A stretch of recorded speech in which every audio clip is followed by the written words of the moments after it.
I would like to acknowledge the Guringai people and pay my respects to the elders both past and present.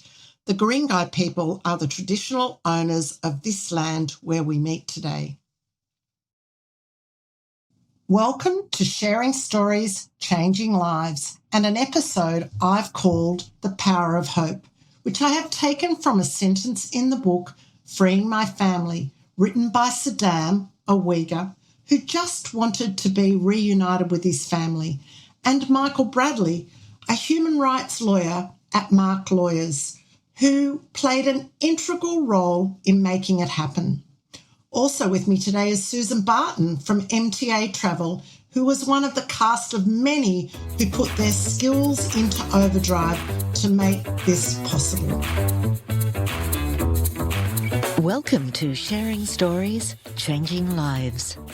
The host, Karen Sander, has the privilege of interviewing individuals from all walks of life, each with their own powerful and inspiring stories. The guests share their life experiences, and in doing so, they celebrate the transformative magic of storytelling. To learn more, visit www.thestoryroom.au and explore the private membership area, the Backstage Pass. Hope is a complex concept, one that involves optimism, faith, motivation, resilience, and anticipation. And I know from reading Freeing My Family, hope was the driving force. Welcome, Sadam, Michael Bradley, and Susan Barton to this episode of Sharing Stories, Changing Lives. Great, thank you. Thank you. There was actually an army of people involved in putting this together, not just you lot. It was a huge amount of people, your office, your staff, Michael, and many other people that came together to make sure that Nadilla, your wife, Sadam, and your child, Lofty, managed to come to Australia to be reunited with you. Michael, I want to start with you. Uyghurs are from a remote part of China. Can you help us to understand where this region is and how many people live there and how they came to be in this region? If you think about the map of China and go to the furthest left extent, so it's the furthest west part of China bordering onto Central Asia, and so it's a long way from Beijing, long way from the coast, and has been part of China politically for a long time, hundreds of years, but ethnically, culturally, religiously quite distinct. The majority of the population in what is now called Xinjiang province are Uyghur people, and Uyghurs have really nothing in common with the Chinese people, including ethnically. They are Central Asian, they're vast majority Muslim. They speak a language which is Turkic in origin, completely different cultural practices and no shared history. But they've been an occupied people for a long, long time and have never been really an independent entity. Their history in sort of more recent times, and this sort of dates back to the 1980s and onwards, has been one of sort of progressive repression by the Central Chinese government as part of a long-running campaign to suppress their culture, their religion, their independent identity.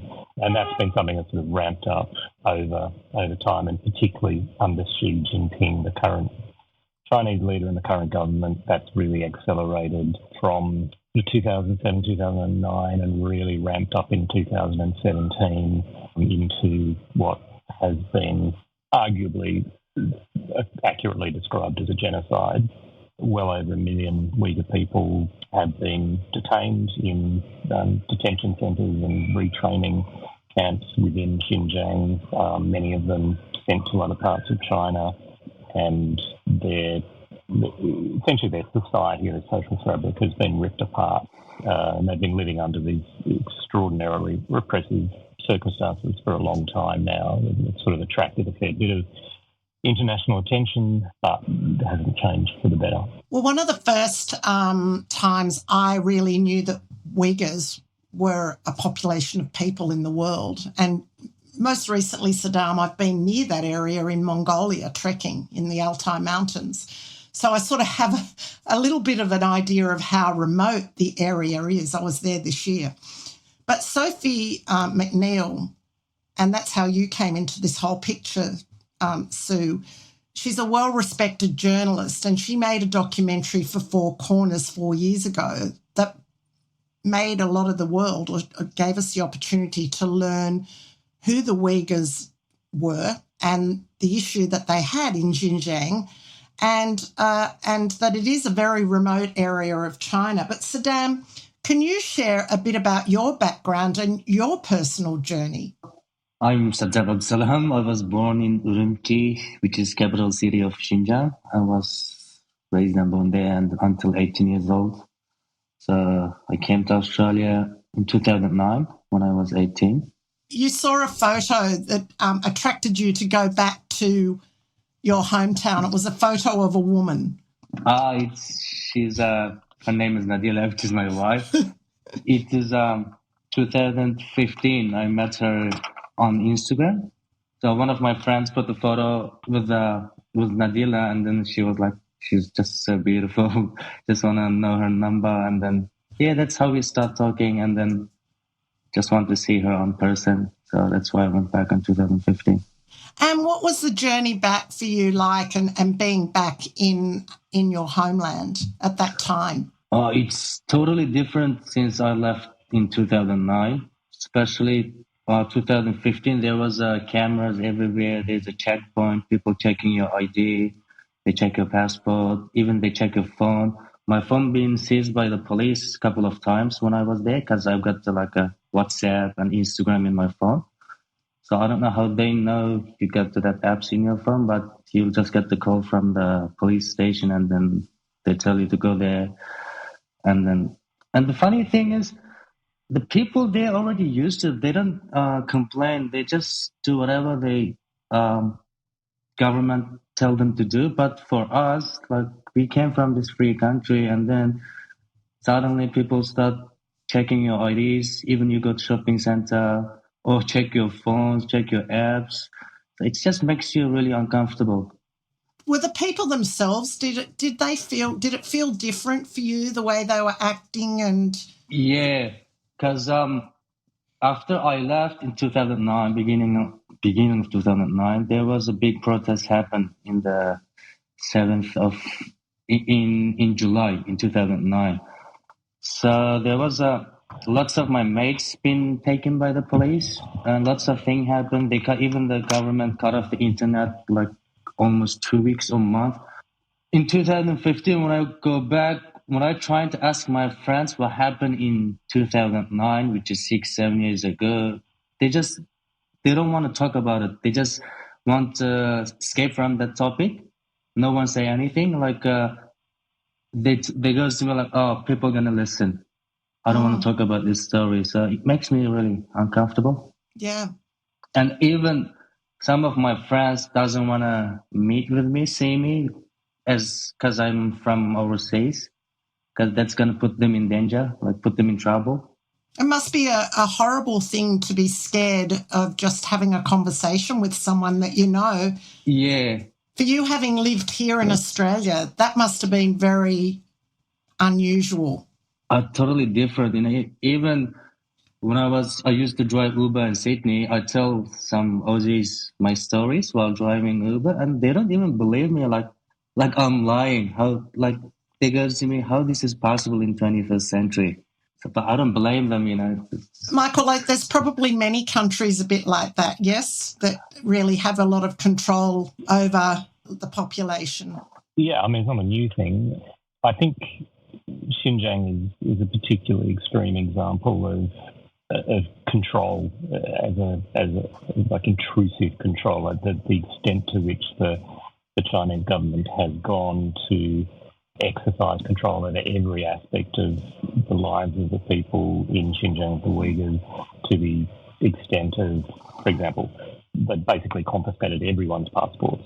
They're all subject, or have been subject for a long time, to police checks every time they leave their house. There are laws about how they can practice their religion. There are laws about the names they can give their children, about what they can wear, what they can't wear. There's constant monitoring of all electronic communications, so all social media is monitored. It is a police state existence for the people there, with the very real threat of arrest, detention, and in many, many cases, disappearance. It's a pretty extreme scenario. You must be always looking over your shoulder in that situation, wondering who's going to knock on your door, or, it's an incredibly scary situation to be in, especially from our point of view here, because we don't live like that. Well, it's foreign to us. I don't think from an Australian perspective it's possible to even get much of a grasp of what that must be like. It's so removed from our experience. I mean, you think about the things we complain about in terms of government, overreach, over-policing and things. Yeah, we're on different planets. I'm not going to go into the whole story, Sadam, of all the places that you went to with Nadilla. You moved away from Xinjiang for a while, but you did marry Nadilla. You actually left the country. You went to Turkey. Is that correct? Yeah, first we went to state, US. Yeah. Where my older sister are. After we stayed there 1 month and then went to the Turkey. And then eventually you came back to Xinjiang. And then can you just fill us in on what happened then? After that, I didn't come back to Xinjiang. I came back to Australia. Oh, you went to, okay, yes. Yeah. Okay, can you tell us what happened then? When we were in Turkey, Nadilla was pregnant with Lutfi, and she was just homesick, and also we got not much money left to spend, because at the time, Turkey was in a really bad situation as well. It's hard to find job, like everything. End of the day, I was thinking maybe I'll come back to Australia and sort my things out, and then while making money, and then apply visa for Nadilla. And then Nadilla can go back to Xinjiang, where she can stay with her parents, more comfortable. And then thought maybe when Lutfi born or before she born, I can go back to Xinjiang and meet her again. No one knows, once Nadilla left, actually right after 2 weeks, situation in Xinjiang getting worse. Government start taking everyone's passport, including Nadilla's. Didn't know that it's going to be my last time seeing Nadilla. And so you were thinking about going back at this stage? I was thinking to going back, want to be with my son when he was born, but my visa was rejected a couple of times from Chinese embassy, so I couldn't get the visa. And also the things in Xinjiang getting really messed up, even the Australian citizen being held off, Canadian citizen being held up. So it was just also the dangerous to going back as well. And how were you actually feeling in yourself at this time? At that time, you mean? Yeah. I was scared because when Nadilla told me government start taking people's passports, but they're going to give it back when we're leaving. But because I knew that's not how Chinese government operate, once they take something, they're not going to give it back. Mm-hmm. So, but I didn't tell Nadilla, I don't want her to be worried too much as she's pregnant. Also, the people listening my phone, but I knew something bad going to happen. In my mind, I don't think Nadilla going to get her passport back easily, Either I need to be there or... Yeah, that's all in my mind at the time. And it must have been tough living here and just going about your daily work. Yeah, I was struggling to focus as well, mentally.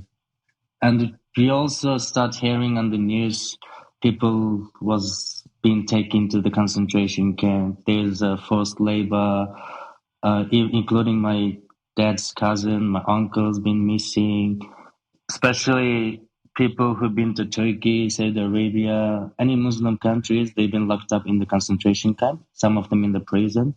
For example, my friend Almas, who was also in the book featured, his wife sentenced to 7.5 years jail just because of studying in the Saudi Arabia. Wow. And they lost the baby in the prison. At the time, every single Uyghur in overseas, I think, struggling, mentally. Like, I can't really focus at work. Like, what if that kind of things happened to Nadila? What if Nadila had been taking? It's my worst, your worst nightmare. Point of my life, yeah. Sadam, in the book you talked about 4 angels. Who was the first angel that you met?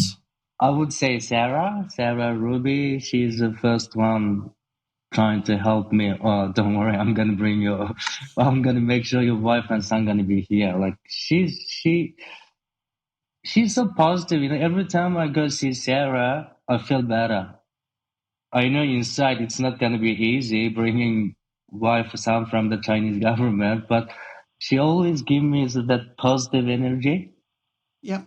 There was a point I was just going to her house every day. Like, I call her Auntie Sarah.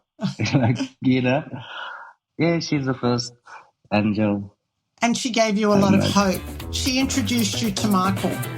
Yes. If you're interested in getting more involved in our community, connecting with people who share your interests, you can do this by visiting our website at www.thestoryroom.au. So, Michael, as a human rights lawyer, you came to meet Sadam through Sarah. Did you actually understand the enormity of the case when you met Sadam?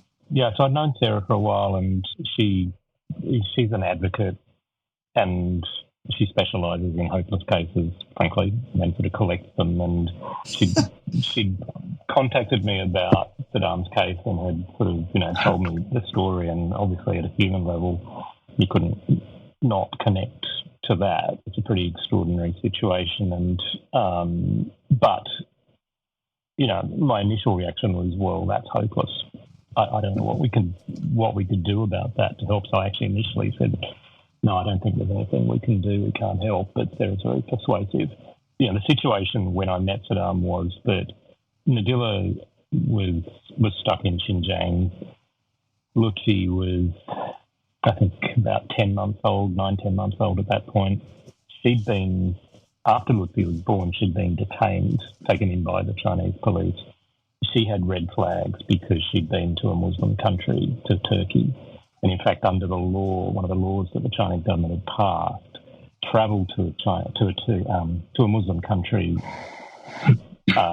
automatically deemed her to be a terrorist.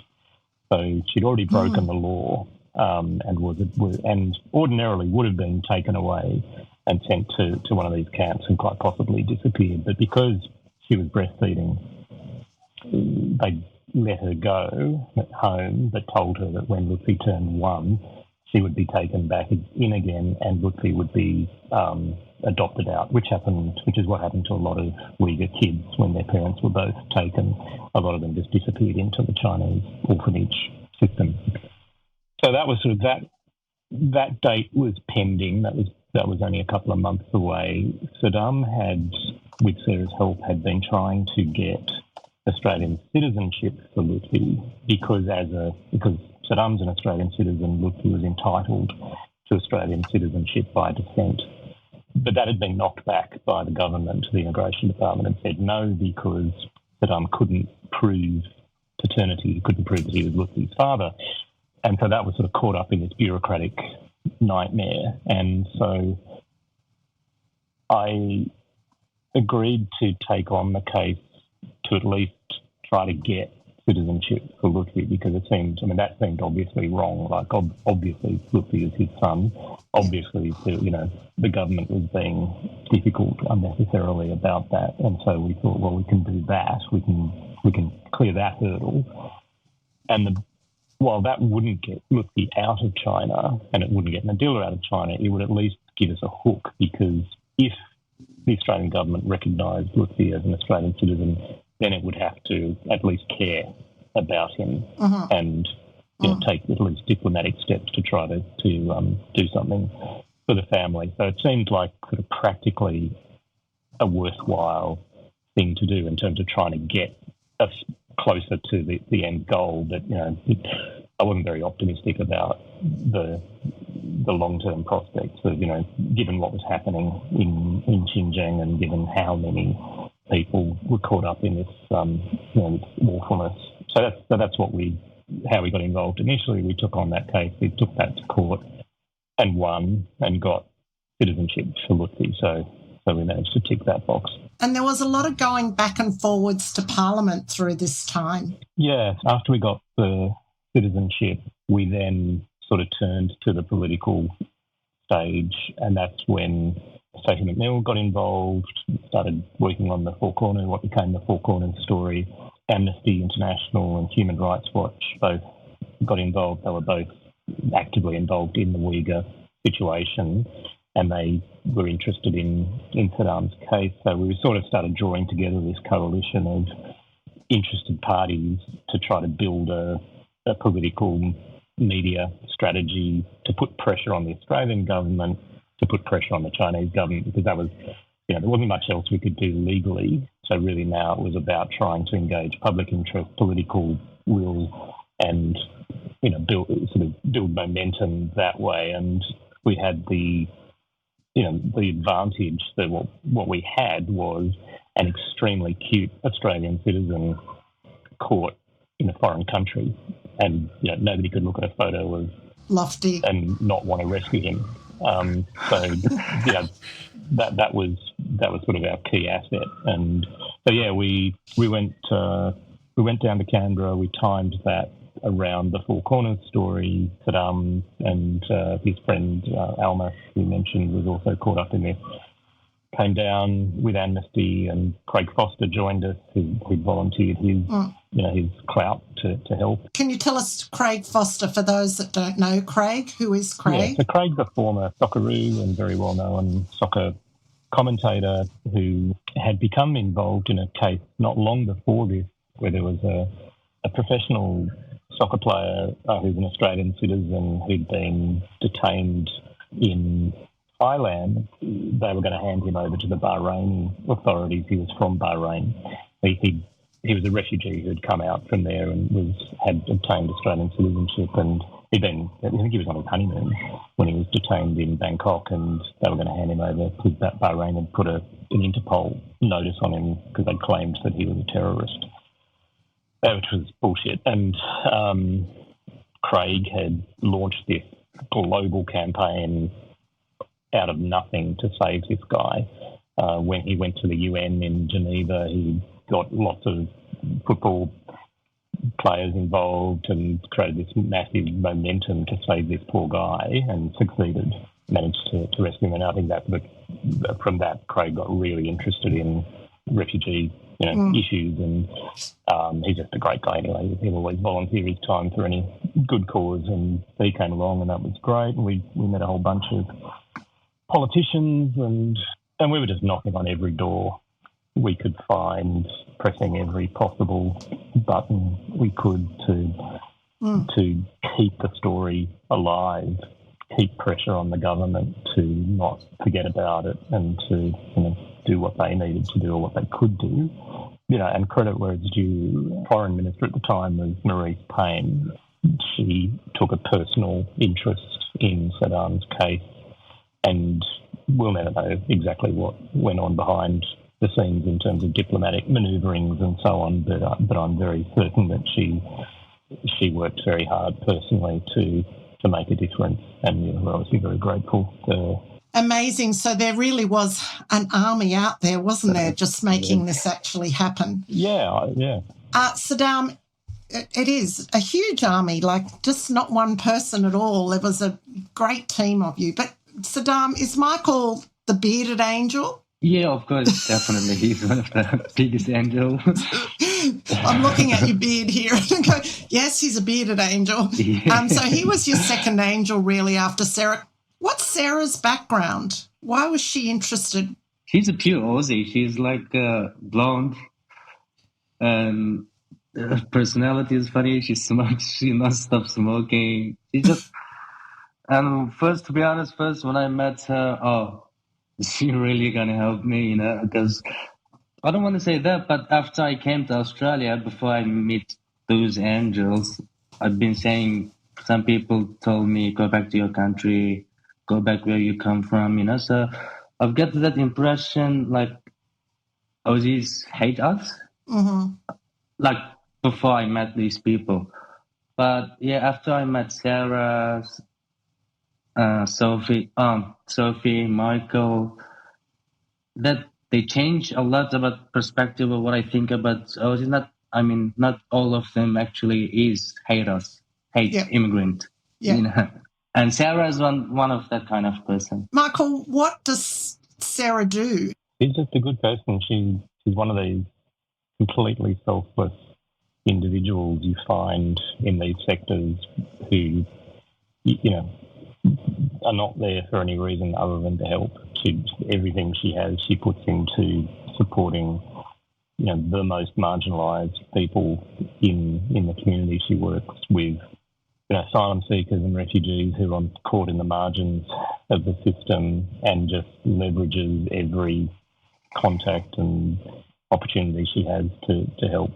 And as I said, she takes on the hopeless cases. Sadam, you must have been hopeless. I was. Sadam was in a pretty bad state, and I certainly think that Sarah saved his life multiple times because his situation was objectively desperate, as anybody would have in Saddam's shoes. He struggled.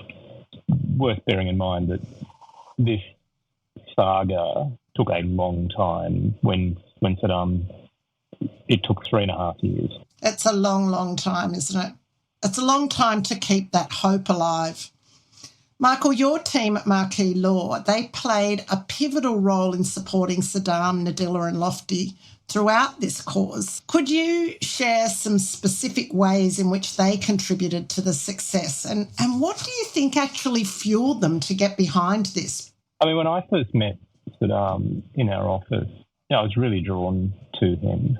He's a really modest, understated person, and he doesn't ask for much. But I don't know, there was something about him that I was really drawn to. I think it's his genuineness and humility, and he's been the situation he was in, like, who couldn't want to help?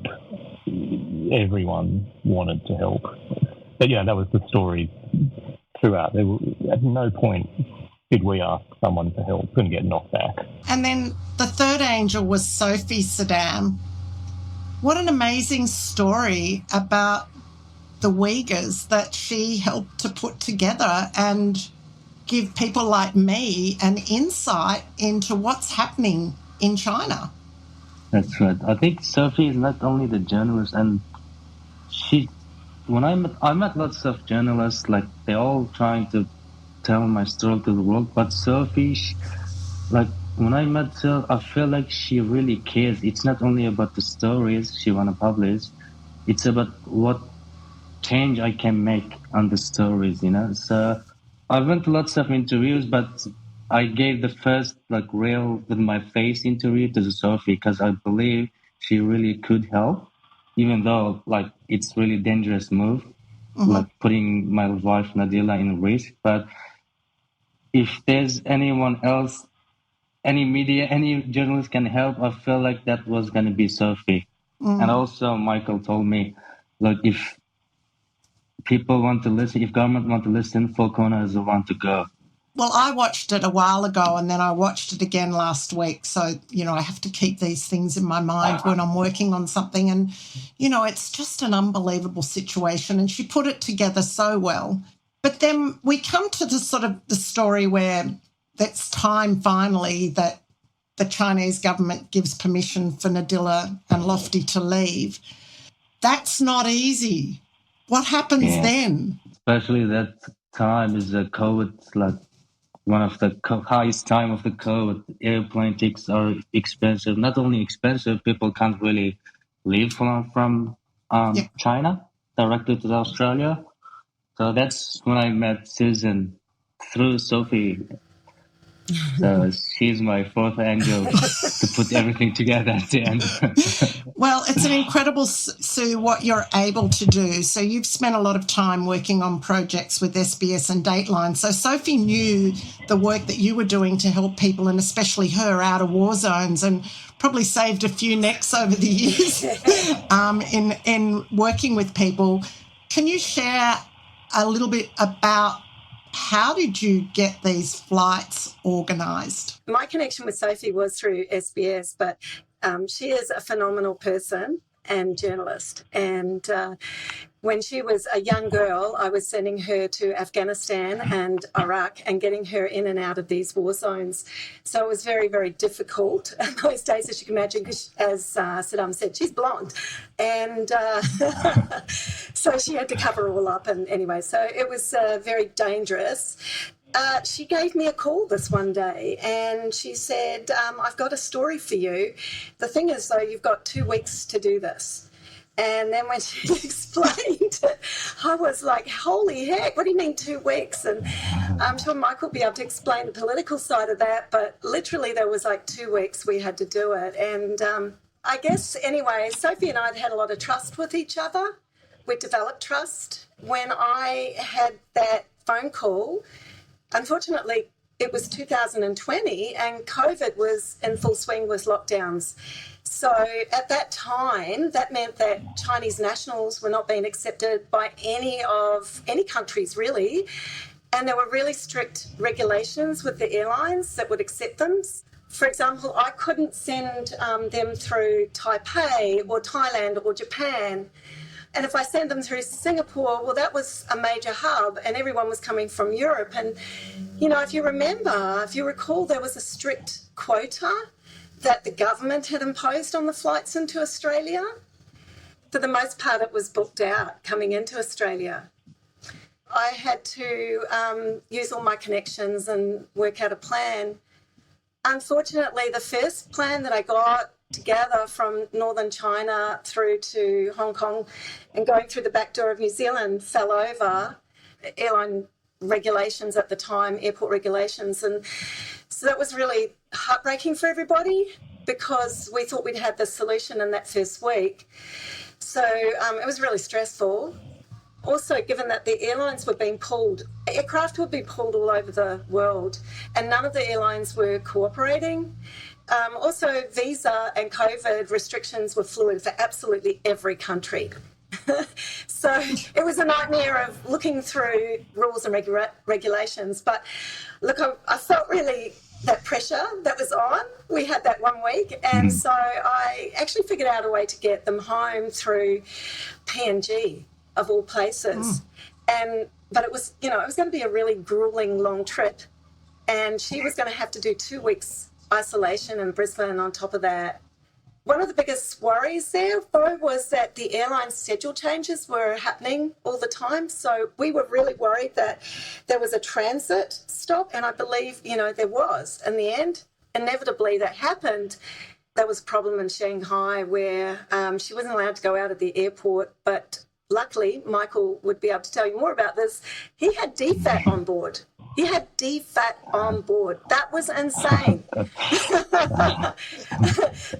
We were tracking her constantly, and I was tracking all the surrounding flights, and it really was like a countdown. I mean, we were just, we were just biting our nails, weren't we, guys? We were just like, there was emails flying between us all, because there were so many things that happened during that time as well.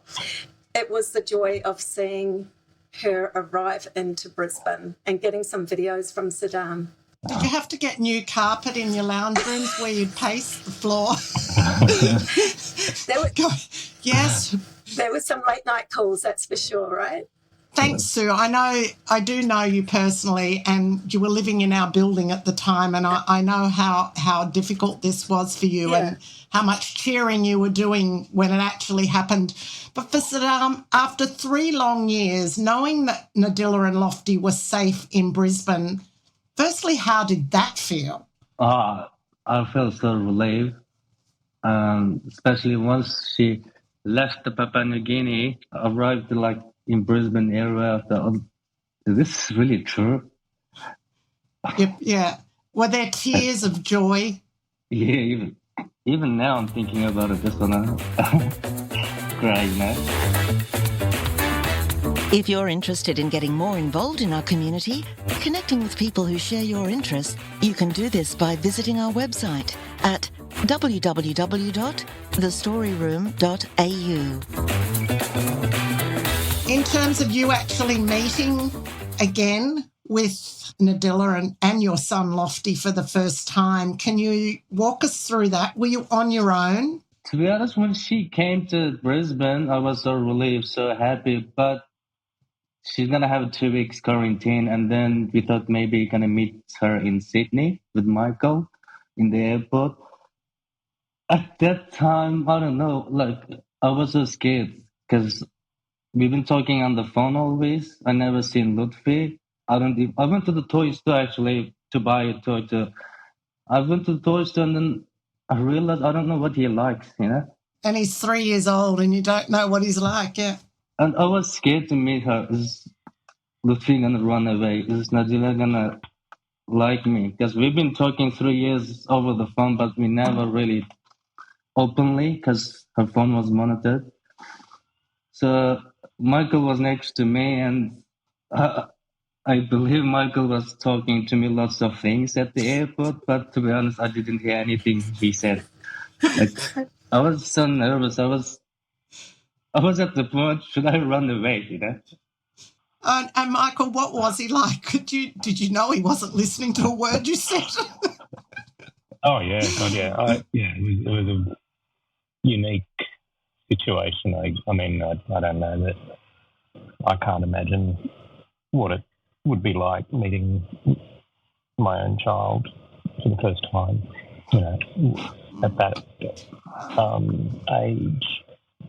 I can still feel the energy that Sadam was radiating while we were waiting. He was, you know, just pulsing, as I described it in the book, and I feel the terror that he had about, you know, the unknown that he was about to be pitched into, because the wait had been so long and it had been so singular. You know, his focus had just been on this one thing for so long, for so many years, and then suddenly, you know, here we were waiting, and it was real, and they were about to emerge, and then what? And so it was.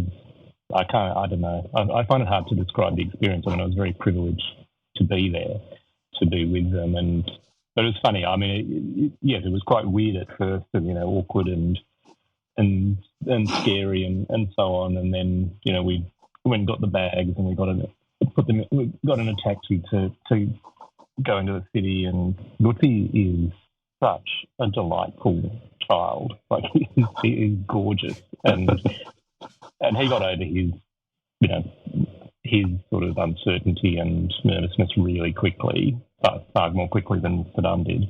And I dropped them at their hotel, and we'd arranged, I think it was the next day, I wanted my staff to have the opportunity to meet them. So they came into our office for morning tea, and Lutfi just sort of marched into this, you know, law office in this foreign country where he didn't speak a word of the language, and just took over. That's gorgeous. I mean, he's literally the most delightful child you could meet, and it very quickly all felt quite normal and, you know, kind of run of the mill. Like, this is just a young family with a young kid, and everything that had happened to lead up to that was in the category of extraordinary. How has Nadilla adjusted to life in Australia? Did it take her very long? In the beginning, yeah, because she'd been going through lots of trauma, you know. Firstly, definitely it's different language in here and different culture. Food is different. But more importantly, like, she was a bit scared. Like, she also feels like someone is following her. Like, for example, when she sees the police car siren, like, it trigger her memory, like, because that's what's happening in Xinjiang all the time. Like, So it took, I think, a couple of months to think she's safe now. I guess it's a bit like PTSD, huh, Michael? Yeah. Oh, undoubtedly. I mean, it's worth remembering that, there was a period in the peak of things when it was during the week when we went down to Parliament and we were campaigning most loudly for action. And, Sadam had made the very brave choice to go public and identify himself and identify his family. And that placed Nadula at extreme risk. And she was detained by the police, I think, 8 times in 6 days during that period, just constantly arrested, interrogated, and just being monstered by the Chinese police. She certainly has had a lot of trauma to deal with, and you would expect that's quite long-term work to recover from that. To work through. Yeah, look, that must be incredible. But look, here they are safely. For your family now, are there more? I mean, my family? Yeah. Yeah, I've got another 2 little ones. Oh! Lutfi got a brother, his name is Latif. He's 2 years old. He's more cuter than Lutfi, to be honest. Oh, come on. And the little one just turned 4 months old now. Oh. So I've got the 3 boys. Oh, 3 boys. that makes us really busy. Oh, I can just imagine 3 boys would make you really busy. Look, I think it's a wonderful story of hope, but oh my God, the journey along the way. And look, I'd like to encourage people to read the book, Freeing My Family, because it's an incredible read. I mean, we're only touching on the surface of this story, but there's so much went on. And those terrorising interviews that the police kept bringing Nadilla in, every time I read one, you think, oh my God, is she going to get out of this one? And to and fro and to and fro. It must have been a horrible time for every one of you thinking about, what's going to happen. Sadam, what message of hope can you share with others who are facing challenges or obstacles in their lives? I would say, I think just born in Australia is a really good thing, like that makes 100 times better than us. Mm-hmm. So you need to, I think, appreciate every little thing you have. My dad used to tell me, like, when you study, compare yourself with a good student. I'm not sure it's a good thing to say, but in life, compare yourself with the poor people, like the people who's less fortunate than you, Even that 3.5 years been really a struggle, but I think that's the thing keeps me alive. Every time I was suicidal or thinking to end my life, I'm thinking about there's much worse people than me. Some people can't even have a food in their table, So I would say, just don't give up. Everything will pass, even the good thing, even the bad thing. I thought just seeing my wife was a dream, but actually it happened, And Michael, a message of hope that you would share with others after this particular journey, what would you say to people? Yeah, I think it's something that Sadam taught me. Even the most hopeless seeming situation isn't. It really was his belief that carried all of us through. It's the thing that we all connected to. It's the reason that so many people pitched in, because we bought into his belief. And we're all really fortunate that we got the opportunity to play, a small part in what ended up being an extremely happy story. I count it as the most rewarding experience of my whole extremely long career. And I feel very lucky that I had that opportunity. It's almost life-changing for you. It really, it's something you really made a difference in, bringing this family together. It's extraordinary. And Sue, for you too, to actually work on something like this and the pressure of the role in actually just getting them to the country. It was one of the very last things that had to happen, but incredibly hard for, 2 reasons, getting them out of China, but also COVID and everything that was happening here at the time. Yeah. And can I just say there was hope for me too personally. because at that time my industry was really suffering. Like really suffering. And this was a good story. This was not another story of travel agents trying to get money back for their clients. This was a good story that the travel industry were able to really look at and go, wow, we can do these things still. There's a need for us, because there was a point where we didn't think there was a need for us anymore. It was all over for us. There was, there was a ripple effect in my world in many, many ways, and I'm very grateful to be part of it. Well, Sadam, I really hope for you that life here and for your 3 boys and Nadilla is a wonderful one, and that, you deserve all the joy and the love that you can find here in Australia. I'm going to put a link on my website to the book. I'll talk to you guys about that later. So as people who want to read more about this story, because we've really, as I said, touched on the surface. And I'd love people to leave their comments. Go to my website and leave some comments. Wouldn't the world be a better place and a kinder place if we all respected the rights of one another to live here on this planet in peace? And last night when I was laying in bed, I was thinking about John Lennon. And do you know the song I'm going to mention? Imagine. Imagine all the people living life in peace. Imagine all the people sharing all the world. You may say I'm a dreamer, but I'm not the only one. I hope one day you'll join us and the world will live as one. Beautiful. Michael Bradley, Sadam and Susan Barton, thank you so much for allowing me to share this story. I'm learning how much that sharing stories is changing lives. Sadam, you are a very brave man. I'm not sure you're as brave as your wife, Nadilla. Oh, I don't think so. She's more brave. I think you went through hell here, but she went through a much bigger hell there. But stay safe, and thank you all of you for this time together. Thank you. Thanks for having us. Thank you. Thanks very much.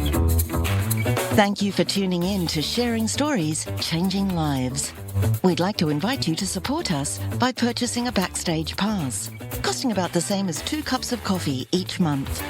With the Backstage Pass, you'll gain access to workshops and exclusive content, including videos from our live events. You can do this by visiting our website at www.thestoryroom.au. We can continue to show that sharing stories changes lives.